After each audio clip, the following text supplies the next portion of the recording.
அல்லாஹ்வுடைய தூதர் சொன்னார்கள், நாளை மறுமையில் முதலாவது விசாரிக்கப்படக்கூடியவர்கள் இந்த 3 பேர். யார் அவர்கள்? முதலாமவர் ஷஹீத், அல்லாஹ்வுடைய பாதையில் மரணித்தவர். இரண்டாவது ஒருவர் காரி, குர்ஆனை அழகாக ஓதக்கூடியவர். மூன்றாவது ஆலிம், மார்க்கத்தை கற்று பேசக்கூடிய மனிதர். இந்த துறையிலும் இன்று பிரபலியம் தேவைப்படுகிறது.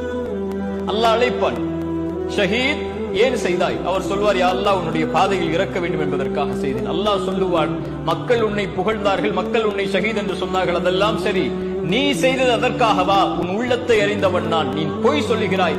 உன்னை மக்கள் ஷஹீத் என்று போற்ற வேண்டும் என்பதற்காகத்தான் செய்தேன். யாரிடத்தில் யாருக்காக செய்தாய்? அவர்களிடத்தில் சென்று கூலியை வாங்கி கொள்.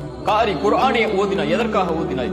அவர் சொல்வார், யா அல்லாஹ், உனக்காகத்தான். பொய் சொல்லுகிறாய் அடியானே, மக்கள் உன்னை குர்ஆனை அழகாக ஓதக்கூடியவர் என்பதற்காகத்தானே குர்ஆனை அழகாக ஓதினாய்.